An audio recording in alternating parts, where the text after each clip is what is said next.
ఈసారి మీ పార్టీని farm house లో ప్లాన్ చేయాలనుకుంటే వెంటనే డోసే యాప్ ని డౌన్లోడ్ చేసుకుని బుక్ చేసుకోండి. నమస్తే రమగారు. నమస్తే జయ. రమగారు, మనము ఇంతకు ముందు కొన్ని నోవెల్స్ చెప్పుకున్నామండి. మళ్ళీ మధ్యలో కొంచెం ఆగిపోయాము కంటెంట్లో పడి. ఏమన్నా స్టార్ట్ చేద్దామా మంచిది ఉంటే?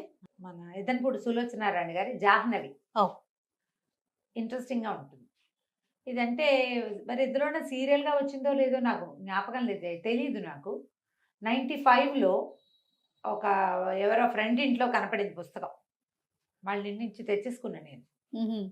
వాళ్ళ ఇంటి కూడా ఎవరో చుట్టాలు వచ్చిన ఆవిడే వదిలిపెట్టి వెళ్ళిందా, అదేలేండి. వదిలిపెట్టి వెళ్ళారు. 95, 96 నాకు గుర్తుండి అంబి పుట్టల, మా అబ్బాయి పుట్టక ముందే 96 ఫస్ట్ మొదటి రోజుల్లో అనుకుందాం. అన్నేళ్ల క్రితం తెచ్చాను. మరి ఆవిడ అప్పుడే రాశారా అనేది అయితే నాకు గుర్తులేదు. తర్వాత కాలంలో ఆ పుస్తకం ఎట్లా చేతులు మారేటో వెళ్ళిపోయింది. మళ్ళీ బుక్ ఫెయిర్లో మళ్ళీ కొనుక్కున్నాను నేను. మంచి ఇంట్రెస్టింగ్గా ఉంటుంది. ఇది పూర్తి కథ చాలా మలుపులుగా ఉంటుంది. ఈ బుక్ చదివించాలని నా కోరిక. ఓ బ్రీఫ్గా నేను కథ చెప్తాను, మొత్తం అంత ఎలాబరేట్గా చెప్పటం లేదు, ఒక మాదిరిగా చెప్తా. Okay okay. పుస్తకాలు చదివే అలవాటు ఉన్నవాళ్ళు, అవకాశం ఉన్నవాళ్ళు, ఆసక్తి ఉన్నవాళ్ళు జాహ్నవి తెచ్చుకుని చదవాలి. ఒక విభిన్నమైన క్యారెక్టర్లు, ప్రతి క్యారెక్టర్కి ఒక ప్రత్యేకత, దానికి ఒక కథ, ఒక సైకలాజికల్ ఇష్యూ, వాళ్ళ తాలూకు మనస్తత్వాన్ని విశ్లేషించి రాయబడిన పుస్తకం అన్నమాట. ఓకే, బాగుంటుంది. ఈ టైటిల్ జాహ్నవి, ఈ అమ్మాయి ఒక సైకాలజిస్ట్, ఎండి సైకాలజీ, యూకేలో ఎక్కడో చదువుకుంటుంది. పేరెంట్స్ లేరు తనకి. కథ ప్రారంభమై సైకాలజీ అమ్మాయి ఆ క్లినిక్, సైక్రియాట్రీ క్లినిక్, తను క్లినిక్లో ఉండటము, కొంతమంది పేషెంట్లని హ్యాండిల్ చేయటము, అవి కనపడతాయి. చాలా మంచిది. 30 years లోపు, ఒక 27-28 సంవత్సరాల అమ్మాయి అనుకో. అయితే ఒక బాబాయి పిన్ని ఉంటారు. అమ్మ నాన్న లేరు, తండ్రి అక్కడికో వెళ్ళిపోయి ఉంటారు. బహుశా తల్లిని కొంచెం పిచ్చిదిగా ముద్రపడి మరణిస్తుంది. అందువల్ల ఈ అమ్మాయికి సైకలాజికల్ ఇష్యూస్ మీద ఆసక్తి, ఎంబీబీఎస్ చదివాక సైకాలజీ తీసుకుంటుంది. బాబాయి పిన్ని పెంచుతారు. కొద్దిపాటి ఆస్తి ఏదో వస్తుంది వెనకాల తండ్రిది. వాళ్ళు ఎవరు, రంగనాథ గారు, వరమ్మ గారు భార్యాభర్త. వాళ్ళకి గోపి అని ఒక పిల్లవాడు ఉంటాడు. ఏదో యాక్సిడెంట్లో ఆ గోపి చనిపోతాడు. చనిపోయేసరికల్లా వీళ్ళు బాబాయ్ పిన్ని ఒంటరి వాళ్ళు అయిపోయారని యూకేలో సెటిల్ అవ్వాలని అనుకున్న అమ్మాయి వెనక్కి వచ్చి వీళ్ళతో పాటు ఉంటుందన్నమాట. ఒక క్లినిక్ అది పెట్టుకుంటుంది. వీళ్ళ ఫ్రెండ్స్ ఫ్యామిలీలోనే ఒక అరుణ్ అని ఒక కుర్రాడితోటి పెళ్లి సంబంధం కుదుర్చుకుంటారు. చిన్నప్పటి నుంచి ఆ గోపికి ఫ్రెండ్, వాళ్ళిద్దరూ కలిసి ఉంటారు. ఈ పిల్లని వీడికి చేస్తే ఆ పిల్లాడు మన ఇంట్లోనే ఉంటాడని ఇదని చూస్తారు. అతనికి ఏదో బిజినెస్ నడుస్తూ ఉంటుంది ఆ అరుణ్కి. ఈ అమ్మాయి చక్కగా అందంగా నాజుగ్గా బాగుంటుంది. అయితే వీళ్ళకి ఏమవుతుందంటే, ఈ రంగనాథం గారికి శివశంకర్ గారిని ఒక ఫ్రెండ్ ఉంటాడు.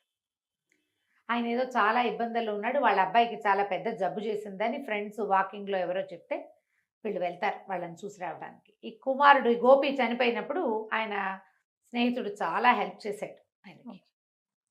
హెల్ప్ మరి అలా మరి వాళ్ళ అబ్బాయికి ఏదైనా ప్రాబ్లం వచ్చినప్పుడు వెళ్తారు చూడాలి కదా. చూడ్డానికి వెళ్తే ఆ రాజాని అమ్మాయి ఎప్పుడో చిన్నప్పుడు చూసింది కానీ అంతగా తెలీదు. ఇప్పుడు చూడ్డానికి వెళ్తే మంచానికి కట్టేసి ఉంటాడు అబ్బాయి, పిచ్చి. అదే మంచం పొడుగుతా, సన్నగా పొడుగాటివాడు, పొడుగుతా ఉన్నాడు. చాలా అందమైన స్ఫురద్రూపైన కుర్రాడు. వాడి పేరు రాజా, అబ్బాయి పేరు. అతను నేను రాజాని కానంటాడు, నా పేరు రవి అంటాడు. తండ్రిని గుర్తుపట్టట్లా. ఆయన పొగిలి ఏడుస్తాడు. విపరీతంగా దుఃఖం అనుభవిస్తున్నాడు తండ్రి. ఏం చెయ్యాలో తెలియదు. డాక్టర్ సైక్రియాటిస్ట్ ఒక ఆయన ఉన్నాడు, మామూలు డాక్టర్ ఉన్నాడు, నర్సు ఉంది. వీళ్ళ ఇంట్లో రాబర్ట్ అని ఒక డ్రైవరు, అక్కడి నుంచి సీనో ఎవడో ఒక పనివాడు, వంట చేసే ఆవిడ, ఇంతమంది ఉన్నారు. పెద్ద గ్రాండియర్ ఉన్న కుటుంబం. ఏం చెయ్యాలో తెలియదు. లేక కలిగిన కుమారుడు ఆయనకి. సరే, ఈ జాహ్నవి ఈవిడ సైకాలజిస్ట్ కదా, కానీ సైకాలజిస్ట్ అని పరిచయం చేయకుండా ఫ్రెండ్ కూతురు అని పరిచయం చేస్తారు అతన్ని హ్యాండిల్ చేయడానికి. ఓకే. ఆ అమ్మాయి రోజు వస్తుంది ఇక్కడికి. మెల్లిగా ఆ కుర్రాడు ఈ అమ్మాయికి అలవాటు పడతాడు. అమ్మాయి రావడము, దాని ప్రెజెన్స్, దాని మాటలు, పిల్ల అందంగా ఉంది, మృదువుగా మాట్లాడుతుంది, పైగా పేషెంట్లను హ్యాండిల్ చేయడం వచ్చు కదా. అవును కదా. ఆ హ్యాండిలింగ్లో వీళ్ళిద్దరూ ఒకళ్ళకొకళ్ళు కొంచెం స్నేహం అవుతారు. అయితే ఏమవుతుంది, బయటికి తీసుకెళ్తానంటుంది ఒకరోజు. బయటికి తీసుకెళ్తానంటే సరే, అతను ఎట్లా చేస్తాడు, వాడికి డ్రైవింగ్ రాదు, అబ్బాయికి వచ్చు, వీడు మతిపోయింది అబ్బాయికి, నేను అసలు రాజానే కానంటున్నాడు. ఏం చేసినా రాజాలాగా బిహేవ్ చేయటం అతను. రవి అని ఎవడో వేరే క్యారెక్టర్ లాగా చేస్తాడు. విపరీతంగా చదువుతాడు. వాళ్ళకి చాలా పెద్ద లైబ్రరీ ఉంది. పుస్తకాలు చదవటం వల్ల ఇలా అతిగా అయిపోయాడు అనుకుంటారు. బయటికి తీసుకెళ్తుంది. కార్ డ్రైవింగ్ చూస్తే ఆశ్చర్యపోతారు. వాడికి ఎంత చాకచక్యమైన డ్రైవింగ్. మతిపోయిన వాడికి అలా ఎలా వస్తుంది? ఒక పెట్రోల్ బంక్ దగ్గర ఒక కుర్రాడు కనపడతాడు. ఆ కుర్రాడు రవిబాబు ఫ్రెండ్ అని డ్రైవర్ చెప్తాడు. వీడిని ఇతను చూడగానే గబుక్కుని దగ్గరకు వస్తాడు. అతను వచ్చేసరికల్లా అతను కావలించుకోపోతాడు. పటాపటా కొట్టేస్తాడు ఈ అబ్బాయి. ఏంటి అసహ్యంగా మీద పడి కావలించుకుంటే ఎవడరా నువ్వు అంటాడు. అనేసరికి అర్థం కాదు.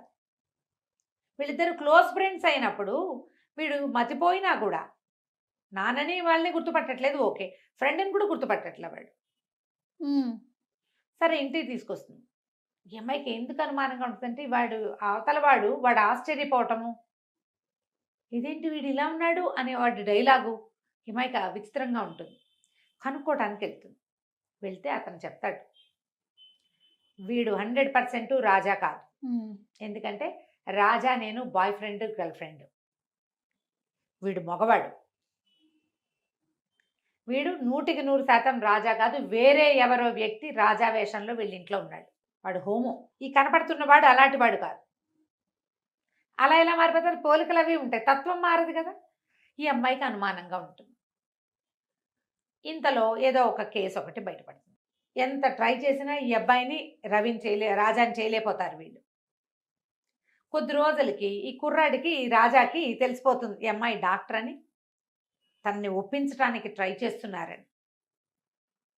వచ్చి బాగా కొట్టేస్తాడు. నువ్వు డాక్టర్వి, నన్ను మోసం చేయబోయావు అంటే అప్పుడు అమ్మాయికి తెలుస్తుంది తను హోమో అని ఉన్నది కదా. వీడు ఆడపిల్లని కావలించుకుంటే వీడి బిహేవియర్లో తేడా వచ్చేసింది. వీడు అలాంటి వాడు కాదు, గ్యారంటీగా వీడు ఇంకొకడు. నువ్వు ఎవరు ఏమిటి అని అడిగితే ఆ వాడు ఏం చెప్తాడు, నేను ఎక్కడో చిన్న కుటుంబంలో పెరిగాను, మా అమ్మ నాన్న కన్నడ వాళ్ళు, మాకు తెలుగు కూడా వచ్చు, నేను ఎవరి దగ్గర పనిచేసేవాడిని, వాళ్ళ అమ్మాయి నా మీద మనసు పడిందని అక్కడి నుంచి పారిపోయాను. ఇక వాడికి ఒక స్పెషల్ స్టోరీ ఉంది. అదేలేండి. ఇప్పుడు ఇక్కడ స్టోరీ ఏంటి, శివశంకరం గారు బాగా కోటీశ్వర్లు, వాళ్ళకి ఒకడే అబ్బాయి. వాడు ఏదో చదువుకున్నాడు, పుస్తకాలు చదువుకుంటాడు, ఫ్రెండ్స్తో కొంచెం తిరుగుతాడు, పెళ్ళి వద్దంటున్నాడు, పెళ్లి సంబంధాలు చూస్తే నా పెళ్ళి వద్దంటున్నాడు. వాడు రహస్య జీవితం ఉంది వాడికి ఒకటి. వీడు చూస్తే వీడికి రహస్య జీవితం లేదు, వీడిదంతా ఓపెన్ హిస్టరీ. వీడు అటువంటి వాడు కాదు. ఇంతలో ఒక హత్య నేరం ఒకటి బయటపడుతుంది. ఆ హత్య ఏమిటి, సముద్రంలో ఒక బాడీ దొరికింది. ఆ చచ్చిపోయిన వాడు థియోసాఫికల్ సొసైటీ మెంబర్ అని, వాడి పేరు రవి అని బయటపడుతుంది. ఓహో. ఇప్పుడు ఈ కథ అంతా చూసేసరికల్లా ఇక్కడ రాజా రూపంలో ఉన్నవాడు రాజా కాదు, వీడే రవి. అంటే వాడు చచ్చిపోయిన వాడు రాజా అనమాట. పోలికలు ఒక రకంగా ఉన్నాయి. హత్యా నేరం పడుతుంది ఈ అబ్బాయి మీద. ఇతనే చేసినట్టు పోలీసులు అరెస్ట్ చేస్తారు. అరెస్ట్ చేసేసరికల్లా వీడు తన లిస్ట్ అంతా చెప్తాడు, ఎవరెవరి ఇంట్లో తను ఎక్కడెక్కడ ఉన్నాడు. ఒక బెంగాలీ వాళ్ళ ఇంట్లో ఉన్నాడు. అక్కడి నుంచి మద్రాసు వచ్చేసాను నేను, పన్నాలాలని ఒకళ్ళ ఇంట్లో ఉన్నాను. వాళ్ళ ఇంట్లో రాత్రి పడుకున్నాను నాకు తెలిసి. తెల్లవారేసరికి వీళ్ళ ఇంట్లో ఉన్నా. నా అంతటి నేను రాలేదు, నేను ఏ హత్య చేయలేదు. అసలు వాడెవడనో నాలాగా ఉన్నవాడిని నేను చూడలా, నాకు తెలియదు అంటాడు. వాళ్ళని అందరినీ పిలుస్తారు. ఆ జితేంద్ర రాయ్ వస్తాడు, ఆయన కూతురు వస్తుంది, పన్నాలాలు వస్తాడు. ఈ అమ్మాయి సాక్ష్యం చెప్పడానికి ఈ అమ్మాయిని కూడా. ఇంతలో వీళ్ళ అమ్మాయికి పెళ్లి కుదిర్చి పెట్టుకున్నారు కదా అరుణ్. ఈ అమ్మాయి ఈ రవి చుట్టూతా, ఈ పిచ్చి పేషెంట్ చుట్టూతా తిరిగి వీడి ఆకర్షణలో పడుతుంది. ఇతనికే ఇంపార్టెన్స్. అది ఒక ఛాలెంజింగ్ కేసు. ఇద్దరు వేరు వేరు వ్యక్తులని తెలిసాక ఇంట్రెస్ట్ తగ్గినా కూడా అంత మటుకు వీడి చుట్టూతా తిరుగుతుంది. అదేలే. కానీ ఆ కుర్రాడి మీద ఆసక్తి ఏర్పడుతుంది. వాళ్ళతో ఒక సాన్నిహిత్యం ఏర్పడింది కదా. అతనికేమో ఈ పెళ్లి అమ్మాయి పెళ్లి కాదనేలాగా ఉందని ఇష్టం వచ్చేస్తుంది. కొట్టుకుంటూ ఉంటారు, పోట్లాడుకుంటూ ఉంటారు. పిన్ని బాబాయికేమో ఎట్లాగైనా ఈ పిల్లని అరుణ్కే ఇచ్చి చేయాలని ఉంటుంది, తమ కొడుకు స్నేహితుడు కాబట్టి. ఈ అమ్మాయికి ఈ రాజా రవి ఇద్దరు క్యారెక్టర్లలో ఒకడున్నాడుగా, వాడి ఆసక్తి ఉంటుంది. సరే, మొత్తానికి పోలీస్ కేసు. ఈ అమ్మాయిని కోర్టుకి సాక్ష్యానికి పిలుస్తారు. పిలిచేసరికల్లా వీడికి పెద్దగా చదువుని వాడు కూడా కాదు ఆ రవి అన్నవాడు. పెద్ద చదువు లేదు, కానీ పెద్ద పెద్ద సొసైటీలో ఉండటం వల్ల అతనికి మంచి ఇంగ్లీషు, ఈ థియోసాఫికల్ సొసైటీలో తిరగటం వల్ల చక్కటి భాష, మంచి వ్యక్తీకరణ, భావ వ్యక్తీకరణ వచ్చింది. ఈవిడ చూస్తే ఎండి. పోలీస్ కేసులు చెప్తుంది. మొదటి నుంచి అతను నేను రాజాని కాననే చెప్పాడు. రాజాగా తను ప్రూవ్ చేసుకోవడానికి ఏమీ చేయలే ఒక్కసారి కూడా. రైట్ ఫ్రమ్ ద బిగినింగ్ నేను కలిసిన రోజు నుంచి ట్రీట్మెంట్ చివరి దాకా కూడా నేను రాజాని కాను. వాళ్ళు బట్టలు కుట్టిస్తే బట్టలు వేసుకుంటాడు, మంచి బట్టలు పెడతారు. ఎందుకంటే వాళ్ళిద్దరు ఒకే సైజు పిల్లలు. అదే వాడి బట్టలు ఉన్నాయి దేహేస్తారు, కొత్త బట్టలు వేసుకుని చక్కగా వాళ్ళతో బాగానే ఉంటాడు. కానీ ఆయన నాన్న గిన్న అండు, ఒప్పుకోడు.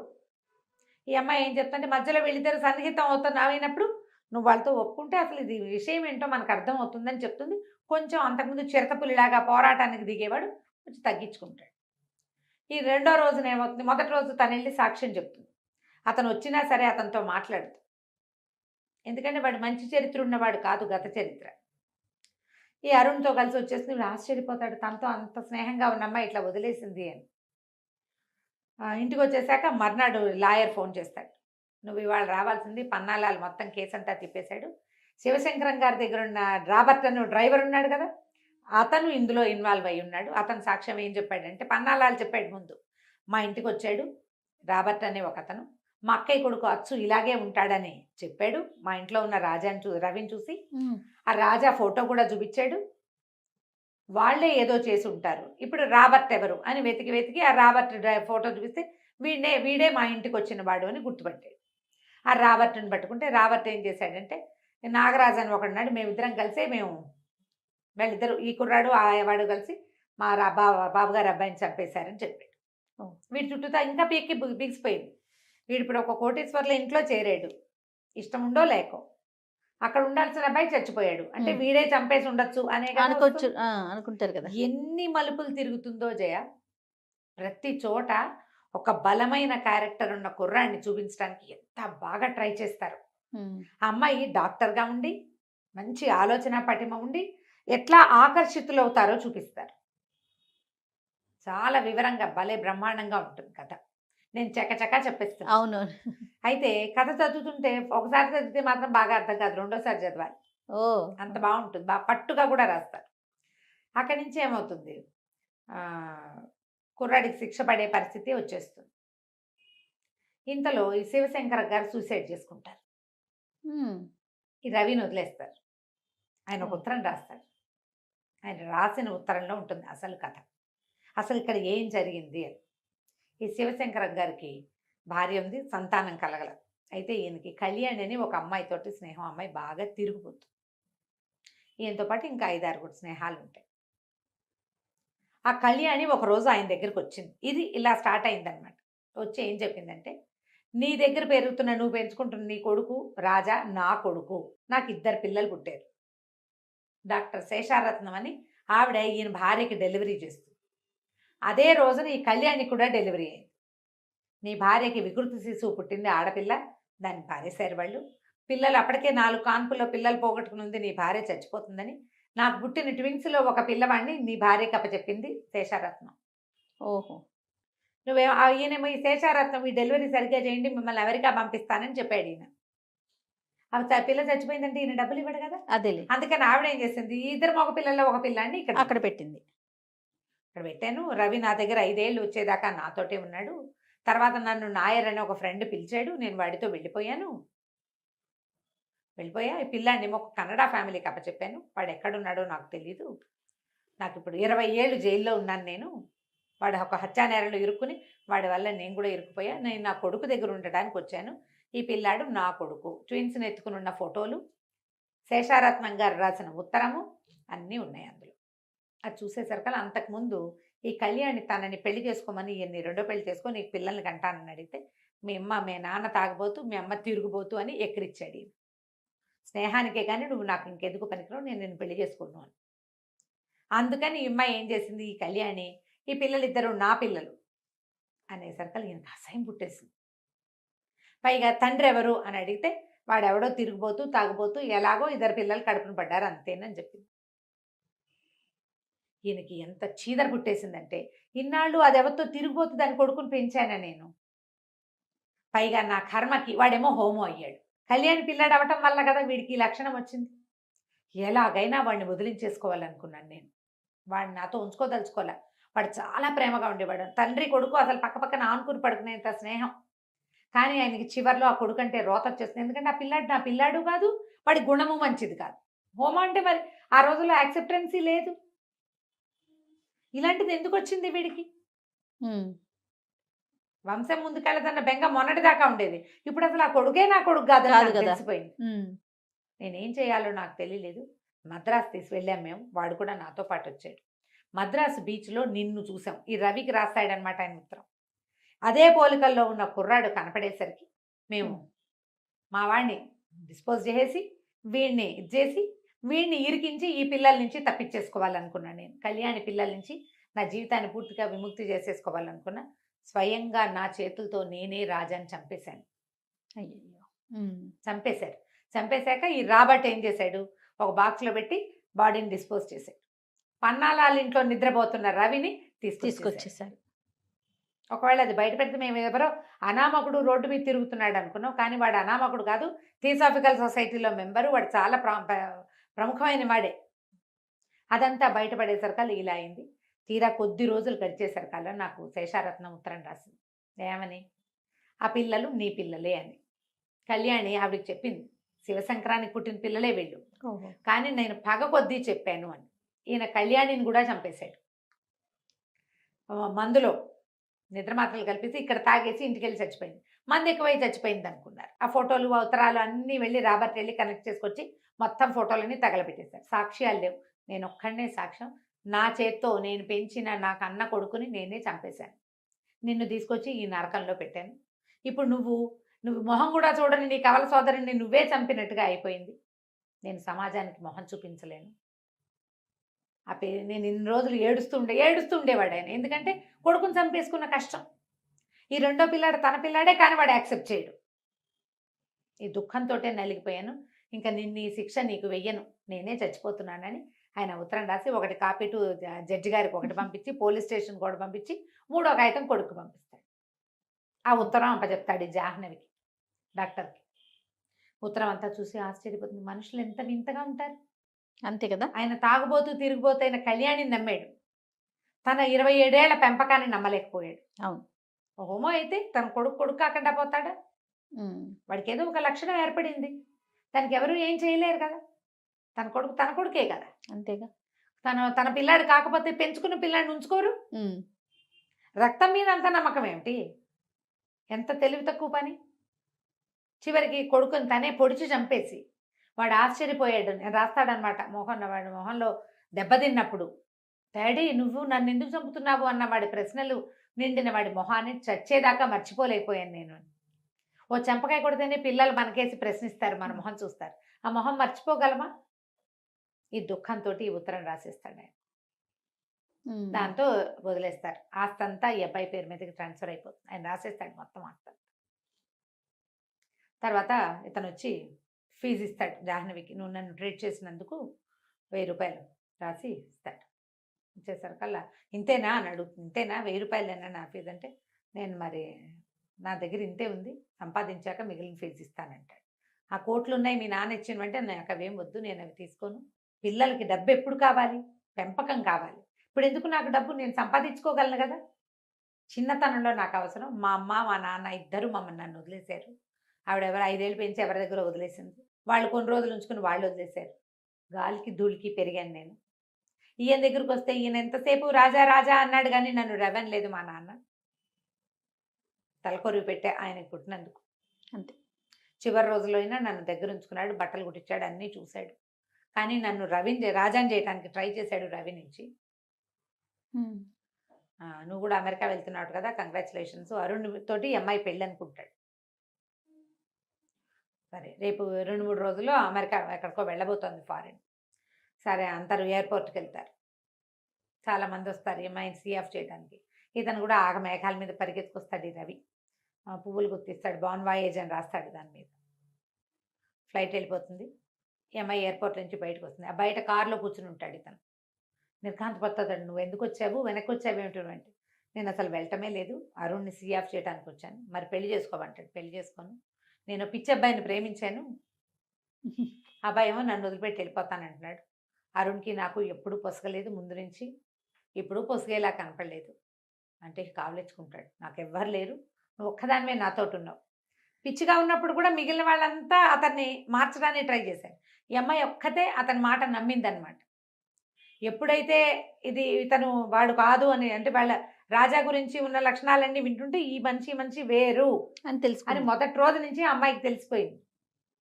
ఇక ఇద్దరు కలిసి ఉంటారు, పెళ్లి చేసుకుంటారు. జాహ్నవి చాలా బాగుంటుంది. ఆ అమ్మాయి క్యారెక్టరు, శివశంకరం గారి క్యారెక్టరు, అరుణ్ క్యారెక్టరు. ఈ రోజుల్లో మగపిల్లలు ఎలా అమ్మాయిలను తన చుట్టూ తిప్పుకోవాలనుకుంటారు. ఆ అమ్మాయికి ఒక ప్రొఫెషన్ ఉంది, ఒక అంబిషన్ ఉంది, అవే ఉండవు. భక్త ఆడపిల్లలాగా తన వెనకాల తిరగాలనుకుంటాడు. ఈ రాజా రవి 2 క్యారెక్టర్లు. రవి క్యారెక్టర్ దేనికి అదేనండి. దేనికదే ప్రతి క్యారెక్టర్ని ఎస్టాబ్లిష్ చేస్తారు వివరంగా. పూర్తిగా వాళ్ళ మనస్తత్వాన్ని కాచి వడబోసి ఒక క్యారెక్టర్, దాని లక్షణం, దాని తీరు, ఒక్కసారి కూడా ఆ క్యారెక్టర్ని దాటి ప్రవర్తించకుండా పాత్రల తాలూకు సంభాషణ. ఈ అమ్మాయి క్యారెక్టర్ ఎక్సలెంట్గా ఉంటుంది, జాహ్నవి. చాలా బాగుంటుంది. ఆ అమ్మాయి వాళ్ళ అమ్మ పిచ్చిదై చనిపోతుంది. కొడుకును పోగొట్టుకున్న వరమ్మ గారు వీళ్ళ పిన్ని, ఆవిడ దుఃఖము అవన్నీ అమ్మాయికి అర్థం అవుతుంటాయి. అలాగే ఇప్పుడు తన ఒరిజినాలిటీని కోల్పోయిన ఈ రవి క్యారెక్టర్ అమ్మాయికి అర్థమవుతుంది. ఓకే. తను ఎట్లా ట్రీట్ చేసింది ఇతన్ని, అతనితో ఎట్లా మాట్లాడి కన్విన్స్ చేసిందో. కొన్ని సంభాషణలు అయితే ఎక్సలెంట్గా ఉంటాయి. కథ ఇంతే. దొరికితే పుస్తకం కొనుక్కొని చదవండి. ఈ జాహ్నవి తప్పకుండా రమ్మగారు. సూపర్గా ఉంటుంది. కథ కూడా ఇంత ఇంట్రెస్టింగ్గా ఉంది. అవును, అసలు ఈ తండ్రి చంపేసి ఉంటాడని ఊహించాం అసలు మనం. ట్విస్టుల మీద ట్విస్టులు. Twist. చాలా బాగుంది రమ్మగారు. నమస్తే. నమస్తే.